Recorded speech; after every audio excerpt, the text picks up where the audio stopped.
Assalamualaikum warahmatullahi wabarakatuh. Salam sejahtera bagi kita semua. Perkenalkan, nama saya Rifki Aulia Rahman. Saat ini saya sebagai dosen tetap di Fakultas Ilmu Tarbiyah dan Keguruan Universitas Sains Al-Quran Jawa Tengah di Wonosobo. Salah satu mata kuliah yang saya ampu yakni mata kuliah pengembangan dan telaah kurikulum bahasa Arab. Mata kuliah ini termasuk mata kuliah keprodian yang saya ajarkan di semester 3. Mata kuliah ini mengkaji pengembangan kurikulum bahasa Arab di jenjang MI, MTS, dan MA. Melalui mata kuliah ini, mahasiswa diharapkan meningkatkan kompetensinya di bidang pengembangan kurikulum bahasa Arab melalui pendekatan sintesis, analisis, dan solusi. Hal ini dimaksud mahasiswa dapat mensintesis, menganalisis, dan mengajukan solusi alternatif atas permasalahan pengembangan kurikulum bahasa Arab di jenjang MI, MTS, MA. Melalui interaksi kelompok atau individu, mahasiswa mengkaji materi-materi dalam mata kuliah ini dengan team-based project.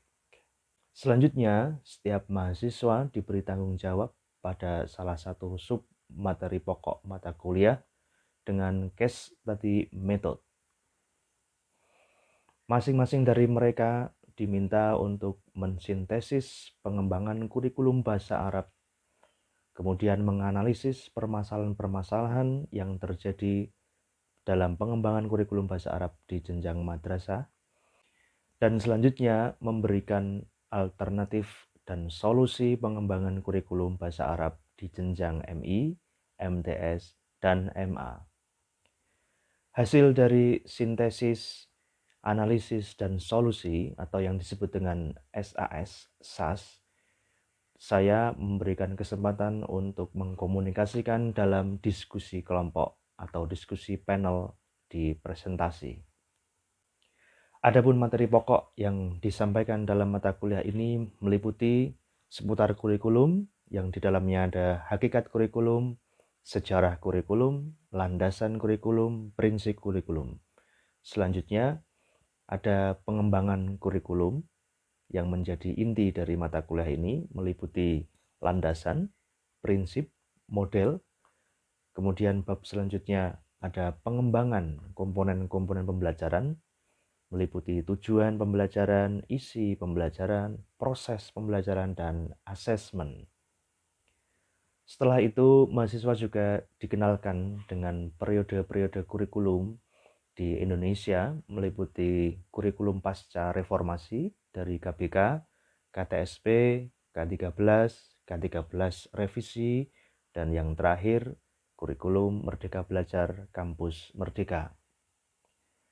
Adapun referensi atau pustaka yang menjadi acuan dalam mata kuliah ini, saya ambil dari buku-buku update tentang pengembangan kurikulum bahasa Arab dari yang pertama Dr. Morodi dengan judul Pengembangan Kurikulum Pembelajaran Bahasa Arab, dan judul yang sama oleh penulis yang berbeda yakni Prof. Ainin, dan yang ketiga dari Ana Widyanti untuk mengulas kurikulum MBKM atau Merdeka Belajar Kampus Merdeka. Selain referensi-referensi teoritik, saya juga menambahkan referensi berupa pedoman, karena dalam mata kuliah ini selain mengkaji teori atau pustaka, mahasiswa juga diminta untuk dapat menganalisis permasalahan secara faktual dengan mini riset. Adapun metode pembelajaran yang saya gunakan meliputi metode ceramah, yakni di pertemuan-pertemuan awal, kemudian ada diskusi kelompok berupa presentasi kelompok dan diskusi panel, kemudian mini riset, dan yang terakhir base project, yakni membuat project buku kurikulum pembelajaran bahasa Arab di jenjang MI, MTS, maupun MA. Untuk mengawali perkuliahan, yakni di pertemuan pertama, saya biasanya mengajak mahasiswa untuk mendiskusikan kontrak belajar, yang di dalamnya mahasiswa diminta untuk memberi masukan terkait cara belajar, pilihan-pilihan media yang akan digunakan. Kemudian yang paling penting yakni assessment, ya, komponen-komponen assessment. Biasanya saya memberi pilihan dengan 5 komponen yang akan saya ajukan, yakni kehadiran, keaktifan diskusi, penugasan, project atau presentasi lisan, dan yang terakhir ujian akhir. Untuk media pembelajaran, saya menggunakan 2 kategori. Yang pertama synchronous learning atau live session dengan teknologi digital, media teknologi digital, yakni Zoom dan Gmeet yang sering saya pakai. Kemudian asynchronous learning, saya menggunakan LMS, Universitas Sains Al-Quran Jawa Tengah, yang sudah difasilitasi sejak pandemi, bahkan sebelum pandemi sudah diwacanakan. Kemudian ada grup Telegram untuk memudahkan komunikasi di luar perkuliahan dan informasi-informasi lain yang mendukung perkuliahan.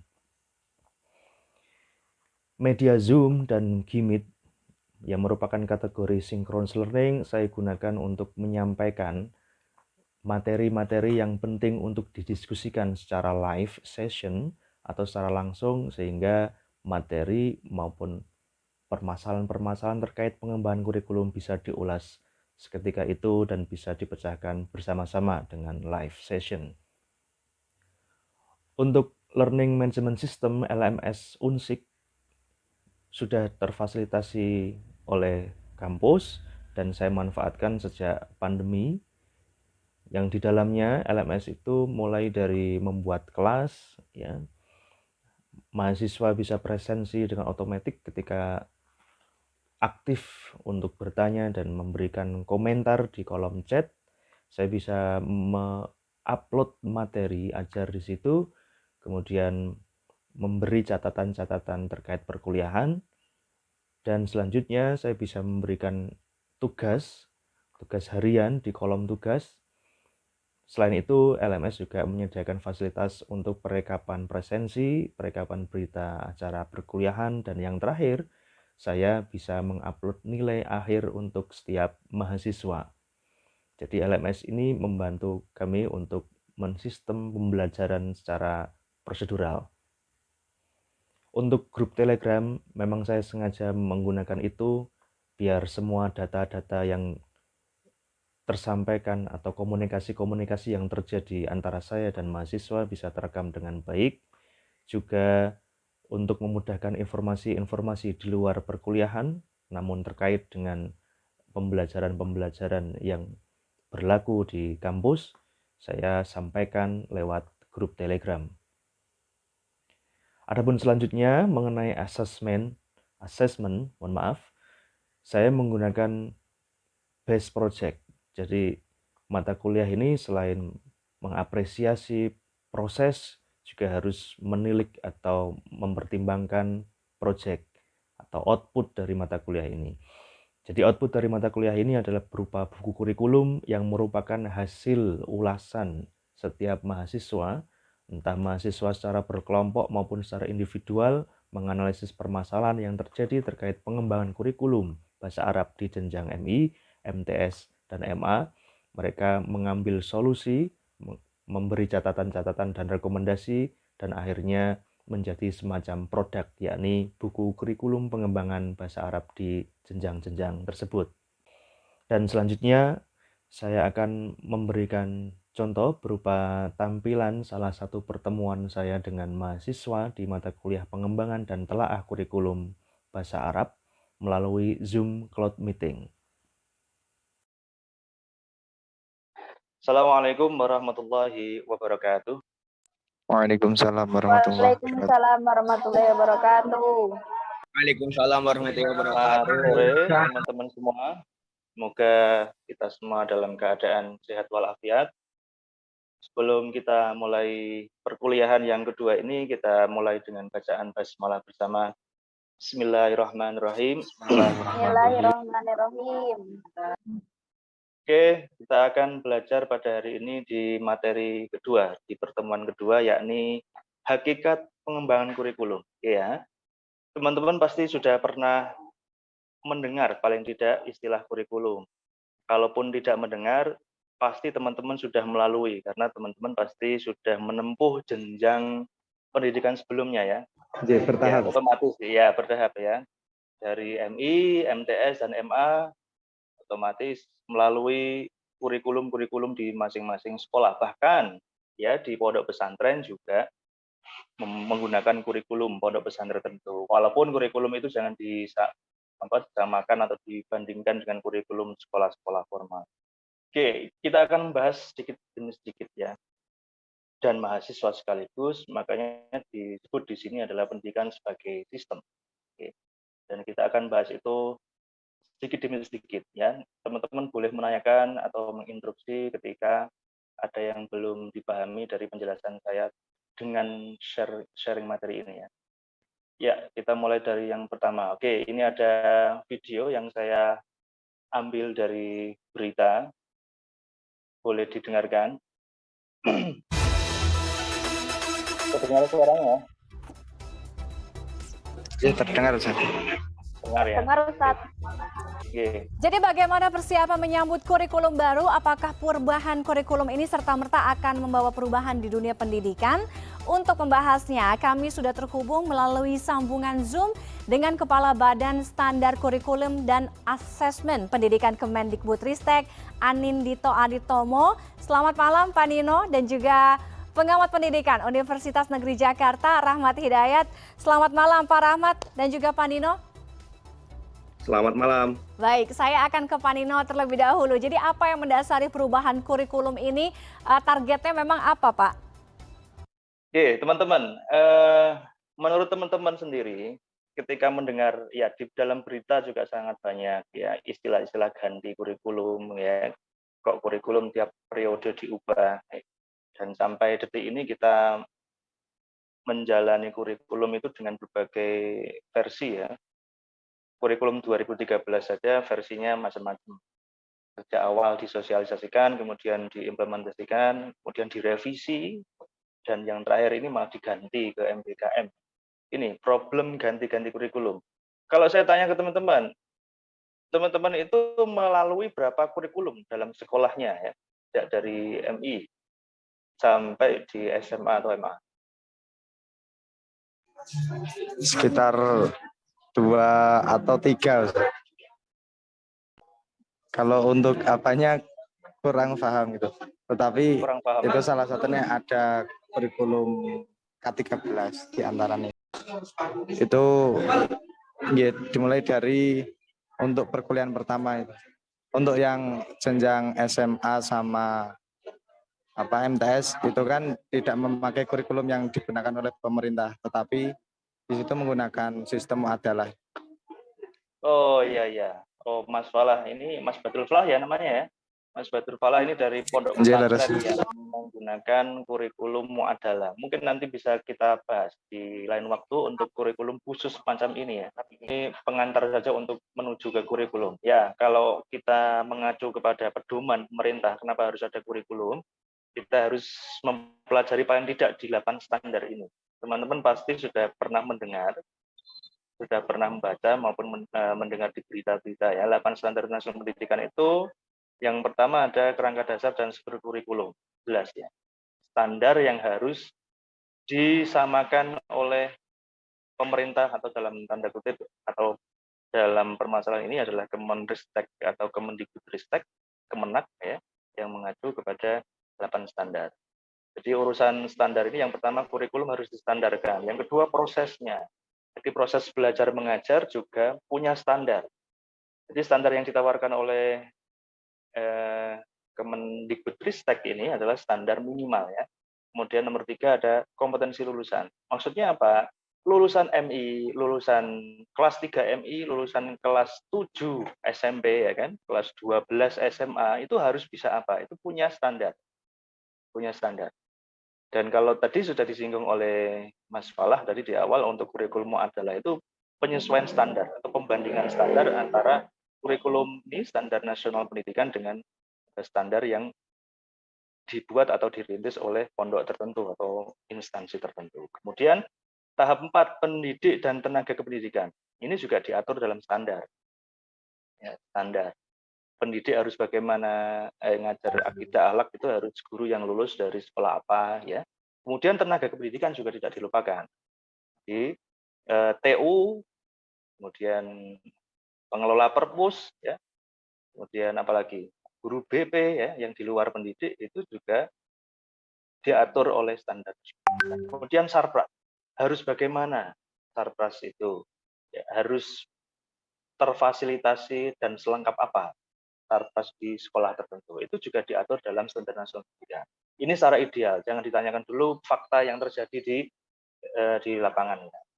Nomor 6 ada standar pengelolaan pembelajaran atau pendidikan. Jadi pendidikan atau pembelajaran juga dikelola dengan baik, itu punya standar tentu. Kemudian standar pembiayaan, artinya apa? Standar ini mesti dimonitor dan dievaluasi oleh pemerintah, begitu ya, termasuk pembiayaan.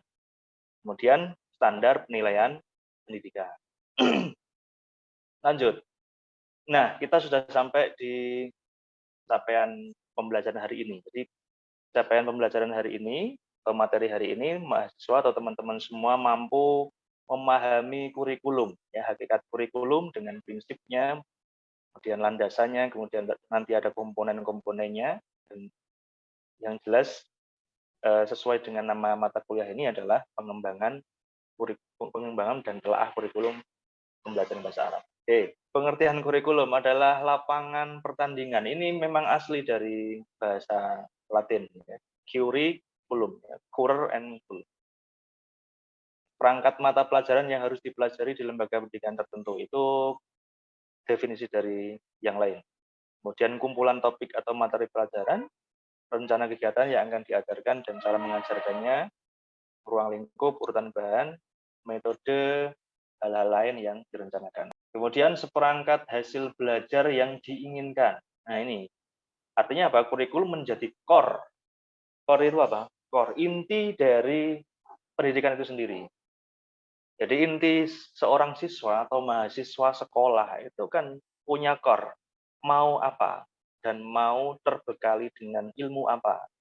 Mau menguasai apa? Lulus menjadi apa? Itu kan tantangan-tantangan kita sebagai guru, ya, dosen, dan teman-teman juga sebagai akademisi nanti memahami itu semua, bahwa kurikulum adalah core.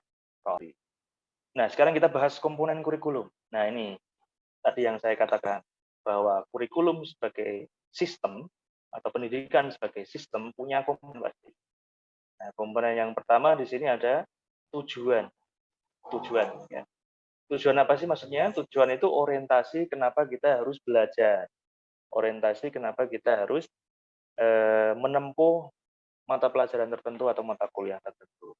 Nah, setelah merumuskan tujuan, artinya merumuskan rencana-rencana kompetensi, kemudian ada organisasi isi. Ini kalau dalam bahasa yang lain kita mengenal isi atau bahan ajar, materi ajar, organisasi isi. Di tujuan, isi, pengalaman belajar, dan evaluasi. Ini komponen-komponennya. Masing-masing dari 4 komponen ini berkaitan. Tidak mungkin tidak, ya. Dan kalaupun dipaksa tidak berhubungan, pasti aneh, ya. Ini kalau kita contoh dalam pembelajaran bahasa Arab, ya, orang merumuskan rencana kompetensi-kompetensi berbahasa Arab, maharah, qiraah seumpama. Tapi dites dengan apa? Dites dengan imla. Kan urusannya berbeda. Evaluasi dengan tujuan pasti berbeda. Atau tujuan pembelajaran adalah kompetensi, meningkatkan kompetensi di kemahiran-kemahiran berbicara, tapi tesnya tes tulis atau pilihan ganda. Sangat jauh dari harapan. Artinya tujuan dan evaluasi sangat bertentangan atau tidak nyambung. Tadi ya. Jadi sistem itu apa? Punya komponen dan saling berhubungan. Oke, sampai di sini ada yang ditanyakan? Belum saya lanjut dari teman-teman. Oke, sebelumnya izin bertanya tadi Ustaz. Silakan. Itu tadi di awal itu kan dijelaskan ada 8 apa tadi? Standar. Ada 8 standar kurikulum. Nah, dari ke-8 itu apakah harus diterapkan di semua jenjang atau hanya di jenjang tertentu? Ya, terima kasih pertanyaannya. Langsung saya jawab. Nanti yang lain juga langsung diinterupsi saja saya kalau ada yang mau ditanyakan. Jadi 8 standar nasional pendidikan itu standar yang diterapkan di semua instansi dengan jenjangnya. Instansi pendidikan loh ya, bukan instansi non pendidikan. Instansi pendidikan semua jenjang-jenjangnya. Ya baik MI ataupun SD ya, SMP ataupun SMA ya. SMP, MTS ya, atau SMA, MA, itu masing-masing punya standarnya. Ya. Seumpama standar lulusan, pasti di SMA juga punya standar lulusan. Negara memberi batasan-batasan lulusan SMA itu harus bisa apa, minimal kan mata pelajaran muncul nanti gitu, ya kan? Ada yang lain teman-teman? Pak, izin bertanya. Ya, silakan. Itu Pak, kalau menentukan tujuan kurikulum itu sendiri bagaimana ya Pak? Menentukan tujuan, ya sabar ya, ini belum masuk di temanya ya. Oh itu belum masuk temanya. Ini nanti akan saya bahas. Oke, terima kasih. Saya akan menjawab dengan lanjut slide-nya. Oke, tujuan. Tujuan ini maksudnya apa? Orientasi dari pendidikan yang kita jalani atau siswa lakukan, siswa jalani. Jadi tujuan pendidikan itu di sini ada istilah-istilah lama ya, tujuan pendidikan atau tujuan umum, tujuan khusus yang sekarang sudah berubah istilahnya atau nomenklaturnya menjadi KI atau kompetensi IT, kemudian tujuan khusus kompetensi dasar. Kalau tujuan pendidikan adalah tujuan-tujuan yang memang sudah dirumuskan oleh Kemendikbud ya selaku penginisiasi dari kebijakan-kebijakan termasuk tadi 8 standar nasional pendidikan. Nah, menentukan tujuan pendidikan itu tidak asal-asalan ya. Kalau skop untuk teman-teman sebagai calon guru itu kan skopnya membuat tujuan-tujuan yang lokal sifatnya di pembelajaran di kelas. Ya, kalau membuat atau merumuskan tujuan di kelas ya membuat RPP kan silabus itu kan ranah atau kewenangan guru untuk menginisiasi perumusan tujuan atau kompetensi, bukan membuat kurikulum secara nasional. Nah, itu ketika teman-teman sudah menjadi badan atau instansi yang memang sudah berwenang untuk merumuskan itu, kan? Ya kita harus sadar diri untuk menyesuaikan dengan skop masing-masing. Ini ya tujuan ya Mbak ya yang ditanyakan ya tadi ya. Oke, ini bagian dari kurikulum. Yang pertama ada tujuan. Oke, tujuan. Yang kedua ada pengorganisasian isi. Isi mata pelajaran atau isi dari mata kuliah tertentu pasti diorganisasikan. Ada yang bentuknya isi itu hierarki. Teman-teman belajar mutolaah dan mutolaah dan apa? Mata kuliah yang lain ya, mutolaah dan mahfudzat ya. Oh, mutolaah dan munadharah pasti sudah belajar maharah qiraah dan maharah kalam. Artinya ada hierarkinya. Hierarki itu sudah menempuh materi atau isi ini untuk menuju isi yang itu. Itu kan hierarki. Kemudian prosedural. Prosedural adalah penyesuaian materi yang terprosedur ya. Kalau materi disampaikan tidak dengan prosedur juga ya tidak sesuai dengan yang diharapkan. Kemudian klaster-klaster, pengelompokan, model-model pembelajaran dengan atau mata pelajaran yang dikelompokkan. Ini kan gini, jadi pengorganisasian ini jangan dianggap organisasi mahasiswa loh ya. Ini mengorganisasi isi atau bahan ajar ya. Ya, ini klaster pengelompokan itu maksudnya mata pelajaran yang dikelompokkan menjadi satu. Seumpama dulu istilahnya maharoh itu memang di jelentreх ya atau dispesifikasikan ya. Tapi sekarang mungkin beralih rupa menjadi bahasa Arab menjadi bahasa Arab yang satu gitu. Kemudian gabungan ini gabungan dari beberapa mata pelajaran yang menjadi satu fokus keilmuan. Contohnya sekarang di MI itu ada pembelajaran tematik. Pernah mendengar teman-teman pembelajaran tematik? Artinya anak-anak kecil itu belajar dengan tema-tema yang dihadapi keseharian. Tapi sebenarnya ketika didalami, materi yang disampaikan guru sebenarnya adalah banyak disiplin ilmu, ya kan. Seumpama hari ini belajarnya adalah belajar berkebun, padahal di situ siswa diajari untuk mengenali nama-nama tumbuhan, kemudian nama-nama hewan ini termasuk kategori herbivora, karnivora, itu kan semuanya biologis ya. Selain biologi juga diajari berbahasa Indonesia yang baik gitu kan, diajari bahasa Inggris dan bahasa Arabnya sekaligus. Jadi gabungan itu kalau sekarang istilahnya memang pembelajaran tematik di MI dan SD. Kita lanjut sekarang di pengorganisasi masih dengan tadi ya, tapi tampilannya berbeda. Pengalaman belajar adalah proses di mana teman-teman menempuh materi tertentu dengan cara guru atau dosen mengelola pembelajaran. Atau kalau ini bisa dispesifikan, ada strategi, ada model, ada metode, ada medianya, gitu. Itu pengalaman belajar yang dilewati oleh siswa dan guru sekaligus. Kemudian yang terakhir ada evaluasi. Evaluasi ini penentu, bukan tahap akhir ya. Kadang salah orang menangkap bahwa evaluasi dianggap menjadi tahap atau fase di mana setelahnya nggak ada urusan lagi. Ya, bukan begitu. Justru evaluasi itu memulai alur atau prosedur baru atau siklus baru setelah ada perbaikan-perbaikan atau catatan-catatan, ya kan? Jadi ini ada kata-kata yang bagus dari Anies Baswedan. Kurikulum berubah tidak otomatis kualitas pendidikan meningkat, namun jika kualitas guru meningkat, kualitas pendidikan pasti meningkat. Oke, silakan teman-teman mengomentari ini semua. Mohon maaf Pak, izin bertanya Pak. Oh iya, dari siapa namanya, Mbak? Nur Lintang Alif Juraida. Oh, Mbak Lintang Alif. Ya, silakan Mbak. Untuk kurikulum sendiri, penyesuaiannya menurut keadaan atau tidak Pak? Atau bagaimana Pak? Oke, terima kasih pertanyaan yang bagus. Itu akan kita bahas di pertemuan selanjutnya, yakni landasan, prinsip, dan model-model pengembangan kurikulum ya. Tapi tidak apa-apa. Saya tetap respon itu untuk memberi stimulasi atau rangsangan teman-teman untuk membuka buku. Nah, apakah jawaban saya sudah dapat atau belum ya? Nanti cek ya di buku-buku teman-teman. Jadi kurikulum itu berubah atau diganti kata-katanya itu memang menyesuaikan dengan keadaan. Pasti alasannya seperti itu. Jadi landasan pertama memang landasan filsafat, yaitu landasan paradigma yang berubah. Seumpama paradigma Orde Baru dengan paradigma reformasi gitu juga memantik untuk merubah kurikulumnya. Itu kan keadaan yang berbeda, ya kan? Kemudian pandemi ini juga menuntut kurikulum berbeda. Ya. Kalau teman-teman mau membaca nanti dicek ya. Ini saya tugaskan sekalian untuk teman-teman semua. Sekalian pertanyaan. Jadi pertanyaan dari Mbak Lintang ya. Mbak Lintang ya benar namanya ya.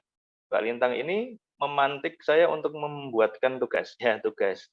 Jadi kita akan membahas tugas ini minggu depan, yakni ada kurikulum darurat COVID madrasah, atau begitu, kurikulum darurat pandemi di madrasah. Itu ada pedomannya, kalau nggak salah ada 19 halaman. Itu coba, jadi munculnya istilah-istilah seperti synchronous learning, ya asynchronous learning, kemudian pembelajaran tatap muka terbatas, itu ada dalam pedoman-pedoman itu ya. Kata-kata itu muncul justru dari pedoman. Nah, bagus pertanyaannya ya. Terima kasih Mbak Lintang ya. Untuk materi hari ini kita akan membuat output ya, membuat output dari perkuliahan, yakni teman-teman membuat resume dari berita tadi yang saya sampaikan. Nanti videonya akan saya kirim di LMS, di Sismik, teman-teman tinggal buka sekaligus presensi di dalamnya. Saya akan nge-share video tadi yang mau saya tampilkan, tapi karena durasinya sangat panjang, saya akan ngirim itu. Dan nanti teman-teman buat ulasan dari dua narasumber tadi. Gimana respon dari dua narasumber tadi untuk mengamati perubahan atau pergantian kurikulum. Gitu ya. Nanti saya bukakan kolom tugas juga di dalamnya untuk mengirimkan bentuk file PDF, dan minggu depan kita ulas sebelum memulai materi baru, yakni landasan pengembangan kurikulum dan model-model pengembangan kurikulum. Begitu ya, teman-teman semua. Ya, terima kasih. Yuk kita akhiri dengan bacaan hamdalah bersama. Baik, Pak. Baik, Pak. Alhamdulillahirrahmanirrahim. Alhamdulillahirrahmanirrahim. Wabarakatuh. Alhamdulillah. Waalaikumsalam.